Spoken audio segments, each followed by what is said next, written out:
about who you are and yourself, and elaborate on my little quick introduction there. Nancy? Okay, well, I got my doctorate in social psychology from State University in New York at Albany many, many years ago when I was a youngster. And I grew up in New York, and the way I ended up here in Virginia is I got a one-year postdoc actually here at ODU in the psychology department. And then since there, I got my first job with the city of Norfolk and just made my journey through local government, and then was fortunate enough to be the director of HR for the city of Norfolk for many years. And I retired from Norfolk, and now I'm the HR director in Suffolk. And I have just been so blessed, and it's just been a wonderful experience being in local government. So I'm very happy to share my journey and to help students, graduate students, whoever, to be able to also have a successful journey. All right, great. Thank you so much.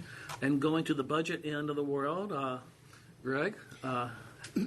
Thanks, Ron. I took a very circuitous path to local government when I went to school. It was not my intention to end up working for a local government, for a budget office at all. I really didn't know where I was going to end up.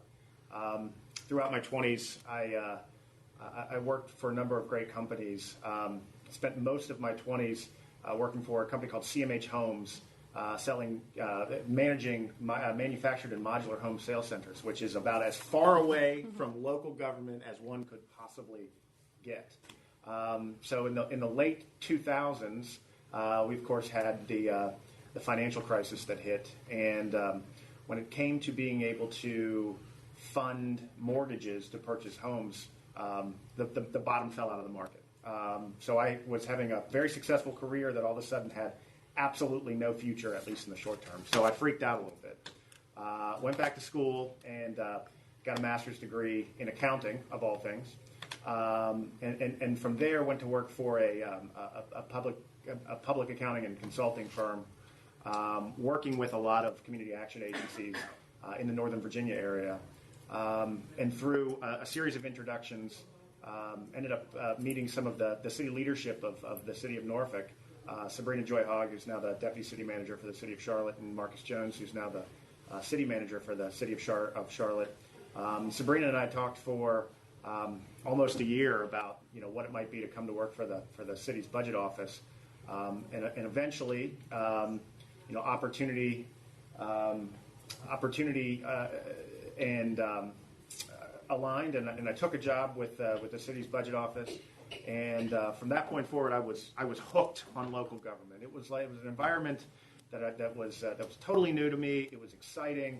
There were a lot of smart people working really hard to make meaningful change across the city for the residents of Norfolk. And I just at that point I knew I was where I should be. Worked long and hard hours in the budget office.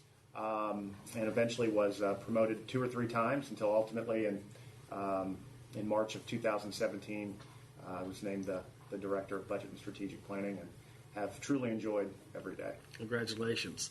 So pulling it all together, Ken, a little bit about yourself, and he and I worked together a long time, so you have to say something about your mother. And Ron hit it on the point. I grew up in a civically engaged household. And with that, decided to first major in urban studies. Was taking both concentrations, planning and urban management. Ran into a graduate school professor who totally changed my mind. And I went into mass communications and did all aspects of that, and finished major in mass communications and public relations, and wound up with my first career job in Isle of Wight in local government as an assistant too. And from there, I started work on my MPA from Old Dominion University, and later on did my doctoral work in strategic leadership from Regent University. So a little bit of background, 10 years, 10 different places, 31 years in local government. So as Ron might say, a broad base of experience. Some others might say it's hard for the guy to keep a job, but it's been a broad base of experience. And you will find in local government that there are 2 types of local government professionals. just to overly simplify it, there are those that tend to go from one jurisdiction to another and move up the ladder, and sometimes horizontally, getting different experiences in different organizations, and others get started in an organization and grow up through the organization. And both of those models work well. And then there are people that come a little bit later to local government and are able to fit in and bring new perspectives and different ideas. One more preliminary question for you, because all of you faithfully and passionately represent the local governments where you currently work. Just a short word about the cities where you're in today. This is a commercial opportunity. Ken, you get to kick this one off. All right. I have the pleasure of working for the city of Virginia Beach, Virginia's largest city by population, not too far behind on land, but definitely by population. And it's a unique community. We have the urban, we have the suburban, we have the rural, we have the country, all combined in one. Neat opportunity, and a locality that actually has resources, which you don't necessarily find in a lot of local governments, but still on the brink of realizing that we really need to be much more strategic.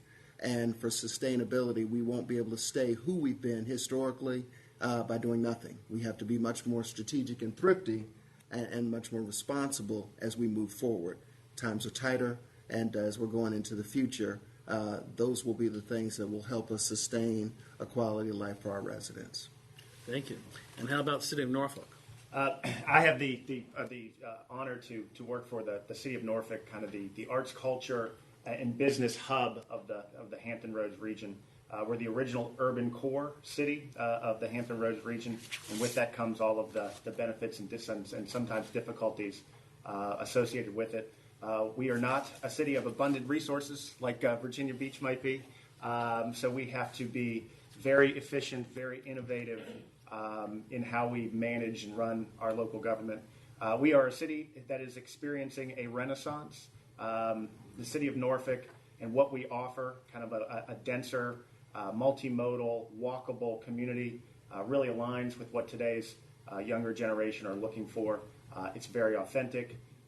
It feels like a close-knit community. It feels like a community where people can walk to restaurants, people can walk to their jobs. You can take bike shares. Sometimes you can take scooters throughout the downtown of Norfolk, and it's just a really cool place to live and to work. And Nancy, what city is sneaking up behind everybody? Yes, so the city of Suffolk. Now we're in competition with Virginia Beach in terms of size. I think we're the largest in terms of land mass, 430 square miles, and we have both urban, suburban, and lots of rural. We are the home of Planters Peanuts. And I think I'll just read this one statement from our vision, which is throughout 430 square miles of rich land and pristine waterways, citizens and tourists treasure the beautiful trails, rivers, and open spaces. I think we are known for our Seaboard Trail and just a lot of the nature that we have in Suffolk. We are working on a very aggressive growth plan that is strategic. And we have about, as an HR person, I know we have about 1,500 city employees who are just fabulous. They're dedicated employees that serve the citizens of Suffolk, and we have a fairly unified city council that they're pretty stable. They've been there for a number of years and really care about their communities, but also the city as a whole, and we also have a fabulous city manager. So it's just a wonderful place to work. So any of you students that are looking for a career, give me a call, and I'll be happy to talk to you about opportunities. And she has handouts if anybody wants them as well. I can tell you, being a student of local government, I can affirm that these are all three outstanding local governments, as are the others in Hampton Roads. We're very blessed in the Hampton Roads area. Sometimes a little bit cursed, maybe having a few too many local governments, about 17, yet it provides a diversity. And whatever you're looking for, both as a quality of life and a place to live, or different organizational choices with different organizational cultures and different scopes of work. All 17 of those localities offer incredible opportunity for people, and I strongly recommend them for all of our students at ODU. So let's try to help our students out a little bit as they think about their career in local government. And so the first substantive questions for them is, what experiences, school or otherwise, best prepared you to be an effective city official? And I'll let you volunteer to go first this time. You looking at me? Oh. He's a good Southerner. I'll start. I did give this some thought, so I could share some clear insight. Well, as I mentioned before, I did go through a PhD program, and the analytical work, the ability to write and write in detail, understanding of statistics, and being able to be very disciplined in thinking and studying and drilling down into ideas. I think that was very important to be successful as a city official. Also, a technical body of knowledge. There's been a lot of discussion in the literature about being a generalist versus having an expertise. I'd say most of the positions in city government, in my own experience, is that having some focus, some expertise, is going to help you move up the ladder. So for me, it was HR and then organizational development. For others in local government, typically it's either budget, planning, and I'm talking about on the administrative side, or finance. So having, whether you have a CPA or whatever your expertise, having somebody in knowledge so that when you're, and I guess I'm supposed to talk about me in particular, developing that expertise in HR has been helpful. So the technical as well as the non-technical, which is what I talked about before, the ability to think and read and really write well, being analytical, having good decisions. Other experiences that were very important was just on-the-job training and trying to the best that's in your control, connecting yourself or exposing yourself to really smart people and learning from them. So whether it's your supervisor, sometimes we have fabulous supervisors, and I always have. Sometimes we may not. So then you can look for other mentors, even a colleague, a coworker, and learn. So you're responsible also for increasing your tool bag. Whatever you think is going to help you in your path, but you should never be static. So again, on the job training and just learning from the people around you. So I guess in the interest of time, I'll stop and let somebody else jump in. No, those are great. Thank you, Nancy. Ken? Yeah, I'd say really from my undergraduate major, the public relations side of the house, being able to just identify and meet and connect with people. Huge on the government side, and local government especially, because socioeconomically you're dealing with folks from all walks of life, all backgrounds, and the average citizen really doesn't care about your hierarchy. They really care about the service. So being able to plug in and listen a whole lot more than talk, and just kind of meet people where they are and get a better understanding of what their need is, and then to be a resourceful person and help make the connections in terms of what they need. I think the public relations skill side, and as Nancy mentioned, you'll develop some core skills. If I had to pick on 2 core skills, one would be management services, which was the budgeting, the grant administration, kind of the gopher job, kind of minor assistant too, and also the human resources component for me. Knowing the people, and again, if you kind of learn the people and know at least what they should be doing by job description, you have a better idea in terms of helping folks with the service delivery aspect. Thank you, Ken. And Brett? And I'll echo a lot of what both Ken and Nancy said. For me, coming into the budget office, there were some hard skills that were really helpful. Number one, knowing how to use Excel effectively. One of the things that we do in the budget office is during every interview we ask you to rate your skills on Excel between 1 and 10.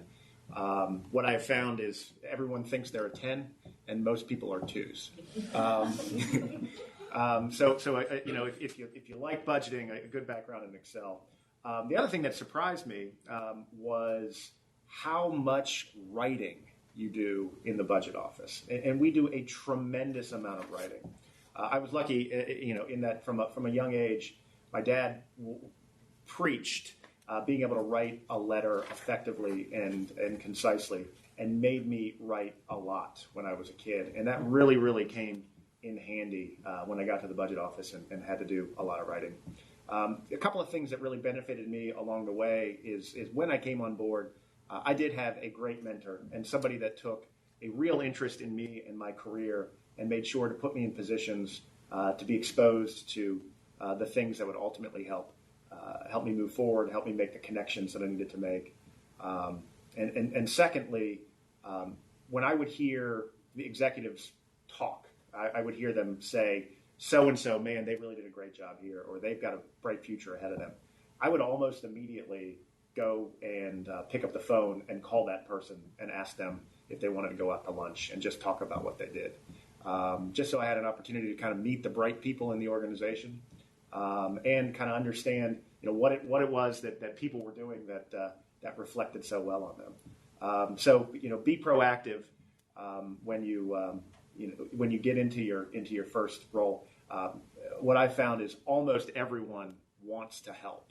Almost everyone wants to take the time to share whatever little nuggets of their past have led to success. So don't be afraid to ask. Those are three really great set of suggestions for people. Thank you so much. Now let's turn it the other way around. What were you least prepared for?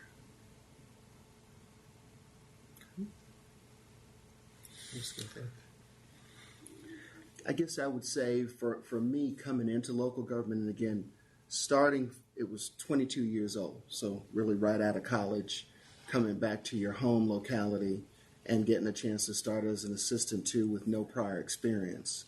The realization of more so the who you know back then came true, and didn't know a whole lot of people, and realized the need to build a lot of relationships quick.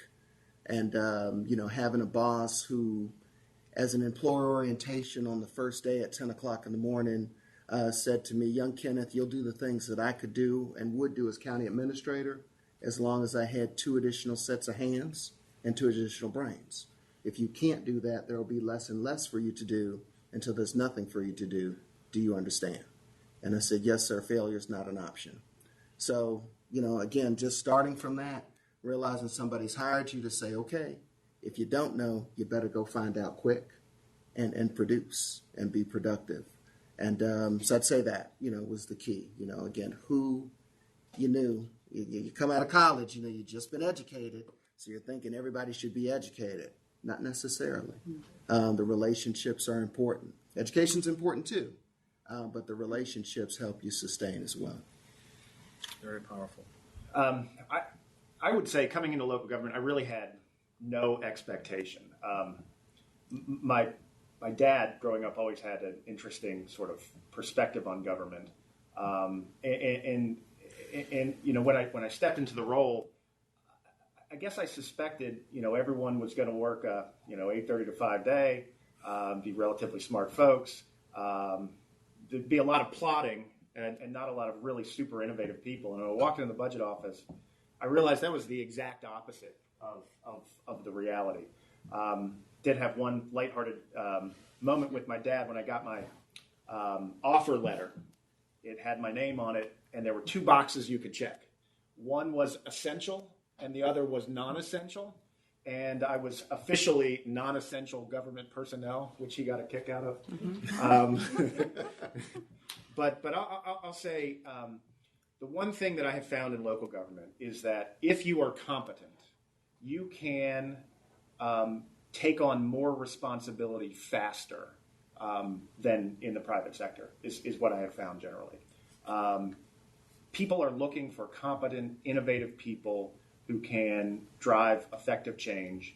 And within your own little ecosystem, there's more opportunity for failure, at least there was in the budget office, because you're willing to try an idea than I really thought there would be. So it was, where I came to work, it was a great laboratory to kind of develop professionally and develop my thinking around how government should function. What were you least prepared for? I have to piggyback off of what Ken talked about. Coming from academia, from a PhD program, and my degree was really research focused. I spent time in a laboratory in the basement of SUNY Albany doing human tests, preying on Psych 101 students, and then testing hypotheses and writing up papers and facts, data were what was important and what drove decisions, what drove recommendations. When I came to local government, I was a youngster. I was probably 27, and so the surprise to me, and it took me a while to really get it, was that it wasn't always the facts. It's people have different perspectives, and so I remember being very frustrated early in my career and saying a lot of times to my boss or supervisors, "No, that's not right. No, that's not right." Well, it is. To someone from a different perspective, the information you're presenting or the recommendation, may not be in sync with either their goals, their perspectives, their life experiences. So it's like there is not always, maybe in the budget office there's a truth, but most of the time, I think we can assure you there is not. yeah. Some people might call it politics, and I don't mean that in a negative way. It's just human judgment. And people have different perspectives. And that's why the PR that Ken talked about and listening and being able to, certainly there are facts, there's information, but what recommendation you want to put forward or a new program, it's not always just so cut and dry. It's a matter of what fits at the time and what people's needs and goals are. So that was an experience for me. And then the second one, I guess somewhat related to that, was around communication. Again, coming from academia, I was used to presentations and sharing data in a very academic kind of way. And so I remember in my first presentations where I thought, I put together a great presentation, and my director, who I appreciate him being very bold at the time, saying, "I don't really," and he was a smart man, "I don't really understand what you're talking about." So it's a matter of changing the message to meet the audience. And the audience in local government, it's different than in an academic environment. So I guess the lesson there is really understand your audience and being able to communicate to various audiences, whether it's different citizens, legislative groups, whoever your audience is, you have to tailor your message to make sure that they can understand it and that it makes sense to them. Nancy, could I ask the others to build on your first point, because we do teach in public administration and the other disciplines, like engineering in particular. If any of our engineering graduate students see this, they really are taught to arrive at the right decision. And in public administration, we teach rational decision making. Can the others of you share a little bit your perspective on how decisions are made in local government, and what especially a new MPA or PhD graduate should be conscious of in how the different interests are balanced in a local government, little p or big P political environment? I'll start, and I assure you, there's not only one answer, the right answer in the budget office. So I'll give you an instance of where kind of the right answer met met reality, right? So, City of Norfolk is the fiscal agent for a program called it's called the Ryan White Grant Program. Ryan White is a regional pot of money that Hampton Roads receives and Norfolk administers that goes to provide services to those who are HIV positive. One of the things we realized shortly after I came on board is that we were not charging an overhead to the grant, meaning, the city of Norfolk provides services through the budget office because of the space that the Brian White folks reside in that provides finance support, HR support, so on and so forth. And we're not charging them any overhead. And the folks in the budget office got together and thought, oh my gosh, this is crazy that we're not charging them overhead. We're providing all of this service to the entire region. So we did our fancy math and we came up and figured we could probably legally charge the grant $350,000 a year in overhead. And took it to the budget director and the city manager, and they looked at us and said, "Are you guys crazy? You're taking $350,000 out of the away from folks who are HIV positive? This might be a good financial decision, but this is a horrible decision for our community." And it really put into perspective, who we're serving. We're not serving the god of efficient finance, right? We are serving the residents of our communities, and that's something you have to keep into perspective when you think you know what the right answers are. That's a great example. Ken, I'm remembering one locality I worked for when I got there. The deputy city manager said, around here there's the right way, the wrong way, and the locality's way. Throw that out. Throw that out. What I would say is you develop an understanding of what I would call legal consensus, if you will. As Ron talked about, how do decisions get made? You've got elected officials, and they are the individuals who are elected by the people. I never question the decisions of democracy as an administrator. That sometimes you wonder what were some of these voters thinking about, but you don't question the democracy. And for those that you have, you really want to make them better. And for all the ideas that they have, because some of ours are running for office right now talking about they want to manage offshore oil drilling. Not sure how you're going to make that hot from a local government perspective, but welcome to the fellowship. But in that regard, you're working to kind of get their ideas, build consensus of the elected officials for the sense of direction that they want to go in, and then also work to make sure that you're kosher and you're legal. You don't want to have them out there doing something illegal. And sometimes that political element can be challenging. I remember here at Old Dominion, Brahanu Mengistu said years ago in one of the budgeting classes, he says, government should be run like a business. They say that a lot of times, but it was the political element of local government or government itself that made the difference. Because, business is bottom line. If you're making a profit, you are. If not, something's going to change. Government, it's not necessarily about profitability. It's the political element. And managing that through your elected officials and building that consensus is critical. And making sure, in our world, whatever y'all want to do, as long as it's kosher and legal, and we've got the transparency to put with it, that helps. If we're doing something illegal, a lot of us have certifications as public administrators that we can't go down that route. It's almost like you're licensed to practice medicine. If you just start doing crazy stuff, you're not going to be in the OR that long. Anything you want to add to that, Nancy? It was a great point that you kicked off for us. Mm-hmm. Well, a lot of the decisions that I would be a part of have to do with, internal and how it affects employees. A lot of them are very sensitive. And I guess I would just comment on the process. So when we're debating, tough issues with the city manager and other department heads,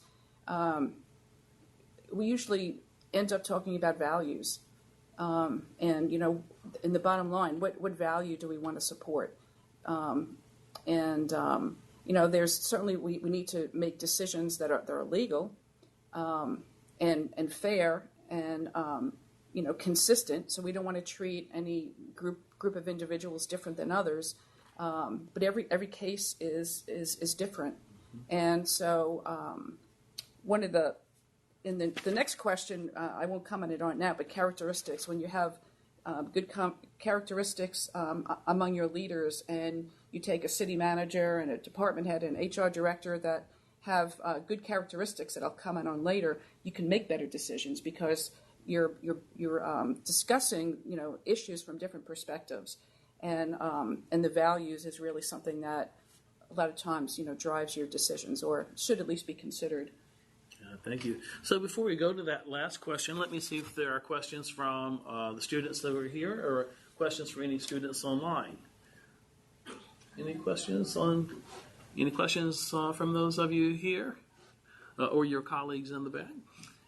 So let's. I actually want to do two real quickly if I can, because we have a jargon in local government, and you have not used too much of it this morning at all that I've recognized. But then I know the jargon, and I may not recognize it. But Greg mentioned essential and non-essential employees. Nancy, you want to explain to us what is that? Well, if you are non-essential, then in our language you're a beta employee, which means when there's an emergency, you're typically not called into work. So your beta employees are usually, your administrative folks. If you're essential, you're police, fire, public works, public utilities. You're the folks that are on the street getting ready to assist during an emergency. I mean, that's how we talk about it Yeah. It doesn't mean you're not important at all.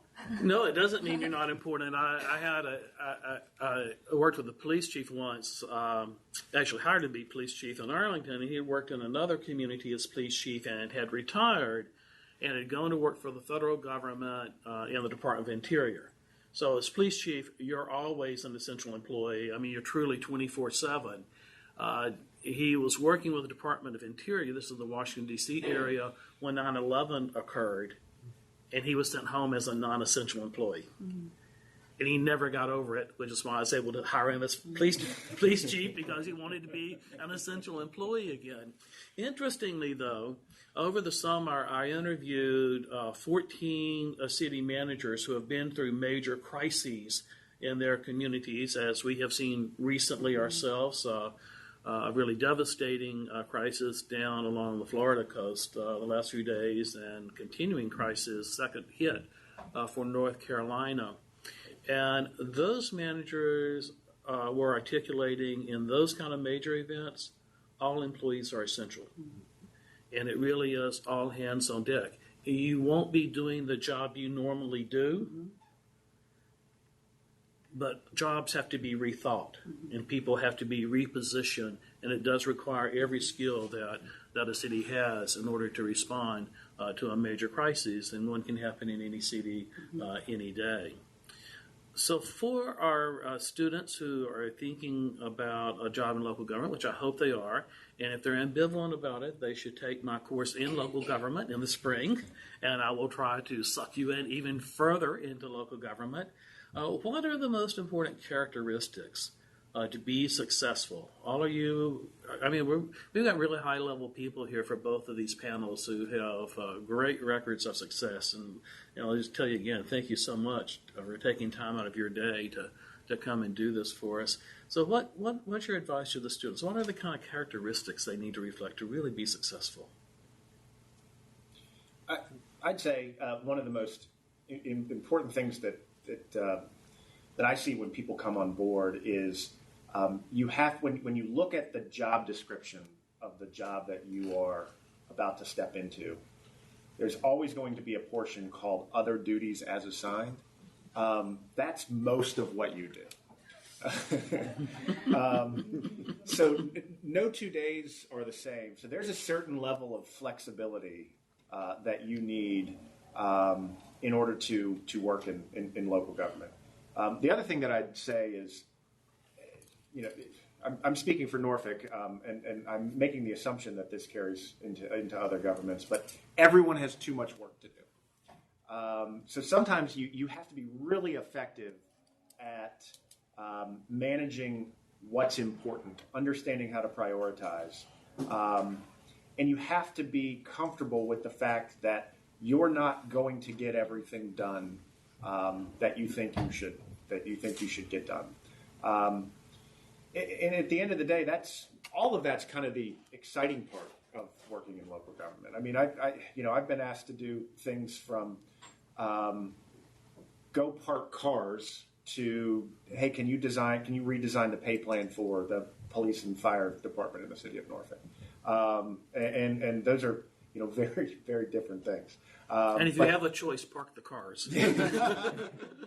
So just be flexible and understand that your job's going to be more than you're signing up for. Again, we'll go this way. I'd say commitment to public service, commitment to the service that you're going to provide. Everything that you do at the beginning, don't ever lose the common touch in terms of the willingness to do what you did. I started out as an assistant too.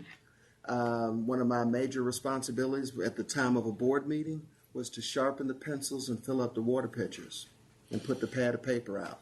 And I'm thinking, with a college education, I hope it's going to be more than this. But fast to get it done forward, right? Got it done right. And fast forward, a number of years later, I'm a city manager. And my mayor asked me, Mr. Manager, can you get me a glass of water? And you could lean to another staff person and say, get the mayor a glass of water. But no, keep the humility. Go get the glass of water because you filled up pitchers before. Don't forget the common touch. You've done it before. And think about how it resonates with the rest of your staff. If you're willing to do it, then they're willing to do a whole lot more because they see you're willing to do it as well. I would say as a non-supervisory person, like just first coming into an organization, be one of those people that the glass is half full. It's just human nature that we don't like to surround ourselves with people that are negative all the time. It sounds so basic, but it's very important. So, be a team player, look at the good in others, don't get involved in gossip or, berating other people to make yourself look better. Those are the kind of traits that good supervisors notice. And when it's time for advancement, you may not be selected because of that. So, what goes along with that also is, integrity. I always say that I don't have any skeletons in my closet. And, as you rise up in local government, it's good not to because, it's critical not to. So, always have integrity. Make the right decisions, always speak the truth. Don't try to hide things. Most managers can deal with a mistake, but when they find you've been, dishonest, that's something different. And then as you grow as a supervisor and a leader, those management and leadership skills that you read about are so critical. So if you have a goal to rise up and be an effective official that you're going to manage and lead others, go to leadership development programs because that's not the kind of skills that unless you are coached and you really actively try to develop, you may not realize what a good leader does. Being strategic. How do you develop strategic thinking skills? How do you engage your workforce? How do you really, just as a first level manager, coach people, give good feedback? So those are very, very important skills that need to be developed for you to be an effective leader. And just my last comment is, as an HR person, when I work with employees, that's probably one of the most common criticisms they make that impact the morale and their engagement. It's not so much their pay, it's how they're treated by their supervisor. And I think supervisors don't realize the impact that they have on employees. And that's really a theme that we have in our training. We have a pretty aggressive training in Suffolk for supervisors at every level, up until department heads, is their responsibility in developing their people and engaging their people. And so, I just say that's an important skill for folks to develop on your own so that you'll be ready when it's time to be that leader and that manager. Some really great advice. I look forward to incorporating this video in my local government class so that my future students will be able to see it as well. And I do want to underscore the characteristics that each of you offered. It's really important for you to think about these and be aware of them. The first one is whatever opportunity that is put to you that you get a chance to either park the cars or to do a new pay plan, do it. And do not expect to be compensated by it.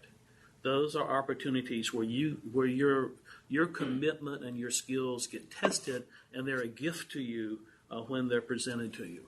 And they make a big difference in your opportunity to advance within an organization. And let me just ask real quickly, how many hours a week would you say you typically work? Oh, I don't know. With electronics, I work all the time. There you go. 24/7, Ken. 55, 60. Yeah. Yeah, in the office 60 hours a week and, answering emails at 2 a.m. Yeah, so know that local government is not an 8 to 5 job. No. If you're going in as a professional administrator, you're going to work long hours. You can find a good balance, and you got to be willing to work hard. So taking on those additional assignments, remembering where you came from. Jim Collins talks about personal humility and ambition for the organization. But not becoming full of yourself wherever you may be in the organization. And really at the core of public administration, our most critical value, you've heard it articulated in different ways by all three of our speakers, really is ethics and integrity. We represent more than ourselves. We represent the voters and taxpayers and all the people that live in our community, and they deserve no less than honesty from us. Would you please join me in thanking our three outstanding executives this morning?